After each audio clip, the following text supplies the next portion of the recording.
बरेली वाले प्यार में लेखिका पूर्वी वैभव खरे। उसके तन पर लाल साड़ी थी, सांवले चेहरे पर खुले बालों की लटें मनचाहे तरीके से खेल रही थी। उसकी बड़ी बड़ी गहरी आंखें आज भी बिल्कुल वैसी ही थी। मैंने आज उसके पसंदीदा रंग की नीली शर्ट पहन रखी थी। मुझे तो नीला पहनना ही था, उसने जो मेरी पसंदीदा लाल रंग पहन रखा था। 8 सालों बाद हम उसी जगह मिले थे जहां हम कभी मिल नहीं सके थे। हाँ, मगर इस जगह पर मिलने की हमने प्लानिंग खूब बनाई थी। मेरी आंखों पर चश्मा था, उसकी आंखों में काजल था। मेरे सिर पर सफेद बालों की अनगिनत कतारें थी और उसके बाल अब भी वैसे ही लंबे, काले व घने थे। वह बिल्कुल वैसी की वैसी थी जैसा मैंने उसे अपने ख्यालों में रखा था।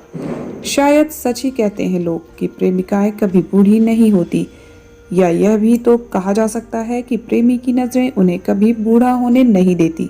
हम दोनों के होठों पर खामोशी थी और दिल में कई बातें।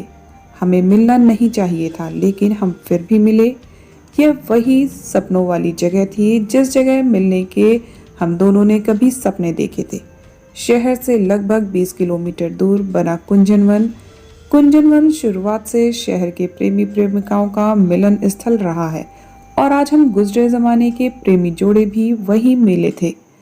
कुछ जोड़े पेड़ के नीचे थे, कुछ पेड़ के पीछे, कुछ एक दूसरे की बाहों में झूल रहे थे तो कुछ एक दूसरे के साथ घूम रहे थे। मगर हम कुंजनवन के फूड कॉर्नर में बैठे अपनी चाय का इंतजार कर रहे थे। बच्चों के साथ रहती हो? मैंने मोहिनी से पहला सवाल किया। नहीं, बच्चे नहीं, बच्चा, सिर्फ एक ही बच्चा है मेरा। वह भी फिलहाल अमेरिका की कैम्ब्रिज यूनिवर्सिटी से पढ़ाई कर रहा है। ओह, और शेखर, वह कैसा है? तुमने उसे कुछ बताया तो नहीं तुम्हारे यहाँ आने के बारे में? क्यों क्यों ना बताती, कोई चोरी थोड़े करने आई हूँ। सब बताकर आई हूँ। मैंने शेखर से बोल दिया कि मैं अपने कॉलेज के दोस्त से मिलने जा रही हूँ। हाँ, मगर वह दोस्त पुरुष है या स्त्री यह नहीं बताया। क्यों, तुम प्रिया से बोलकर नहीं आए क्या? नहीं, मुझसे जुड़ा हर शख्स तुम्हें जानता है। आखिर बचपन का प्यार जो है हमारा। मेरी भाभी अक्सर तुम्हारा नाम लेकर आज भी मुझे छेड़ती हैं। प्रिया भी बहुत कुछ जानती है तुम्हारे बारे में, इसलिए उसे तुमसे मिलने की बात नहीं बता सका। आखिरकार वह पत्नी है मेरी, तुम भूल गई होगी। पर एक जमाने में बरेली के झुमकों की तरह हमारे किस्से भी खूब मशहूर थे इस बरेली शहर में। मोहिनी कुछ झिझकी और आंखों को झुकाते हुए बोली, मुझे लगता है कि हमें अब चलना चाहिए। सॉरी सॉरी सॉरी, तुम तो बुरा मान गई। मैं अब कोई ऐसी बात नहीं करूंगा जो तुम्हें चुभे, ठीक है? और सुनाओ, क्या कर रही हो आजकल? एक स्कूल में प्रिंसिपल हूँ, जिंदगी में व्यस्त हूँ, मस्त हूँ, और क्या। अभी गर्मी की छुट्टियां हैं तो सोचा कुछ दिनों यहाँ बरेली में आकर रह लो। शेखर को भी कुछ दिन बरेली घुमा दूं, वह भी अपने बिजनेस में बहुत बिजी रहते हैं। बस यही सोचकर यहाँ कुछ दिन मायके के सुख लेने आ गई। अब मेरी ही सुनते रहोगे या खुद भी कुछ कहोगे? मैं क्या कहूँ, सब तो मेरी फेसबुक प्रोफाइल पर देख चुकी होगी। बस नोएडा में रहता हूँ, नौकरी से रिटायर होकर बीबी के साथ विदेश की यात्रा करना चाहता हूँ। दोनों बेटियां अपने मन की नौकरी में सेट हो गई हैं। एक का ब्याह हो गया है और दूसरी बेटी अगले साल ब्याह रचा लेगी। मैं भी मूड फ्रेश करने के लिए कुछ दिनों के लिए बरेली आया हूँ। यहाँ आकर बड़ा सुकून मिलता है। खैर, अब हम अपने बारे में बात करें। मतलब, अब तक हम क्या कर रहे थे? अभी भी तो हम अपने बारे में ही बात कर रहे थे ना दीपक। फिर से कहो, मैंने टेबल पर हाथ टिकाकर उसकी तरफ देखते हुए कहा। मोहिनी, क्या फिर से कहो? दीपक, मेरा नाम तुम्हारी जुबान से सुनने को तरस गया था। कहती रहो, बार बार कहो, दीपक दीपक दीपक।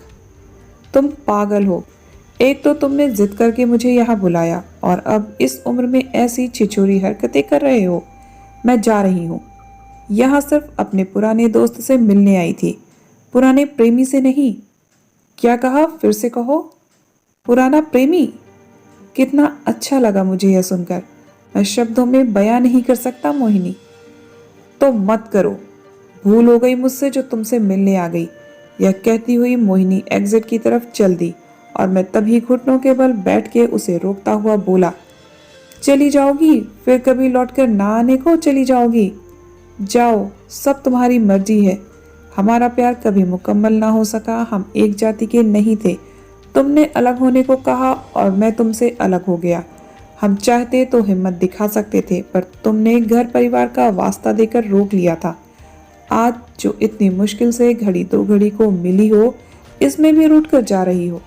तुम्हें शायद नहीं पता कि तुम सिर्फ मेरी प्रेमिका ही नहीं थी, बल्कि तुम मेरी दोस्त थी।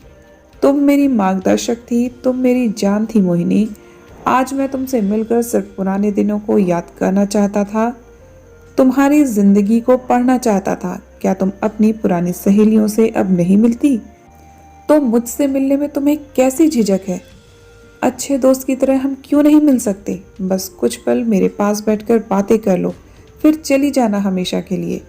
मोहिनी भी कहाँ जाना चाहती थी, वह भी बातों का पुलिंदा लेकर आई थी। हम दोनों ने टेबल पर रखी चाय वैसी की वैसी छोड़ दी और हम नदी के किनारे जाकर बैठ गए। हम एक एक करके गुजरे कल के पन्ने को आज की किताब में जोड़ते रहे। काश हम आज के दौर में जन्मे होते। अब तो दूसरी जाति में शादी करना कोई बड़ी बात नहीं है। हाँ, कुछ मुश्किलें तो अब भी हैं, पहले से आसान है। अब मोहिनी खुद वही बातें करने लगी थी जिनको करने के लिए उसने मुझे रोक रखा था। हाँ, उस समय अगर हम शादी कर लेते तो न जाने क्या बवाल होता। मैंने भी उसकी बात का समर्थन किया। खैर, जो हुआ सो हुआ। अब तुम अपने जीवन में खुश हो, यही मेरे लिए बहुत है। मैंने पॉपकॉर्न का पैकेट उसकी तरफ बढ़ाते हुए कहा। हमारे पास अनगिनत बातें थी, पर समय एकदम गिनती का, बस कुछ मिनटों का। इतनी सी देर में उसने हमारे न जाने कितने किस्से सुना डाले और मैंने हमारी न जाने कितनी ही कहानियां समेट ली। गार्ड की सीटी ने हमें बताया कि अब कुंजनवन बंद होने का समय हो गया है। हम दोनों ने एक दूसरे को अलविदा कहा। हमें पता था कि यह हमारी आखिरी मुलाकात है। यह हिम्मत तो बिछड़े हुए पुराने प्रेमी जोड़े कभी नहीं दिखा पाते जो हम दिखा चुके थे। हमें खुद पर यकीन नहीं था कि हम बड़े बड़े बच्चों के माँ बाप होकर उम्र की इस दहलीज पर आकर फिर से मिले हैं। मोहिनी अपने घर को चल दी। मैं 2 पल को वहीं ठहरा, पर जब पूरा कुंजनवन खाली हो गया तब मुझे भी वहां से जाना पड़ा। रास्ते भर उसे सोचता रहा, कभी मुस्कुराता तो कभी शर्माता। बिल्कुल एक नए आशिक जैसा हाल था मेरा। मगर लड़कियों का हाल लड़कों जैसा नहीं होता, फिर चाहे वो उम्र के किसी भी पड़ाव में क्यों ना हो। मोहिनी भी आज डरी हुई थी। वह पूरे रास्ते यही सोच रही थी कि कहीं किसी ने उसे देख तो न लिया होगा। मैं घर जाकर मीठी नींद में सो गया और वह घर जाकर कटघरे में खड़ी हो गई। कहाँ गई थी? भाई ने सख्त आवाज में पूछा। मोहिनी, एक सहेली से मिलने। भाई, कौन सी सहेली? मोहिनी बिना कोई जवाब दिए अंदर चली गई और उसके साथ ढेर सारे सवाल भी अंदर चले गए। शादी के पहले तुमने कोई कम नाक नहीं कटाई हमारी, जो इस उम्र में आकर फिर से शुरू हो गई। मेरा दोस्त कुंजनवन का मैनेजर है, उसने ही तुम्हें और तुम्हारे उस आशिक दीपक को पहचान लिया। उसने तुम दोनों की तस्वीरें निकाल कर मुझे भेजी। शेखर ने भी उन तस्वीरों को देख लिया। वह बहुत गुस्से में है। अब तुम ही उससे बात करो। अच्छी खासी खुशहाल जिंदगी में आग लगा ली तुमने। कुछ देर बाद शेखर आया और बिना कुछ बोले तलाक के कागज मोहिनी के मुंह पर दे मारे। मुंह पर कागज पड़ते ही मेरी नींद टूटी। और ये क्या? यह तो मैं था, मोहिनी नहीं। और वह अखबार था, तलाक के कागज नहीं, जो प्रिया ने मेरे देर तक सोने के कारण गुस्से में मुझे मारे थे। मतलब मोहिनी का मुझसे मिलना सच नहीं था, वह तो एक सपना था। मैं हड़बड़ी में उठा, मैसेंजर पर उसे भेजे गए मैसेज और व्हाट्सएप पर की गई चैटिंग को डिलीट करने लगा, जिस पर मैंने उससे मिलने के लिए उसकी मर्जी जाननी चाहिए थी।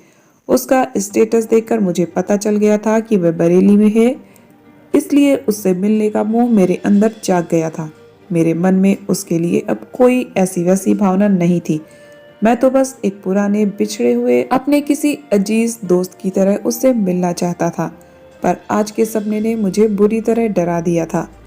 उन सारे मैसेज को मैं दिल से और इनबॉक्स से बिल्कुल वैसे ही डिलीट कर रहा था जैसे एक दिन उसने मेरे खत जलाए थे, और शायद वो भी यही कर रही थी इस बरेली वाले प्यार में।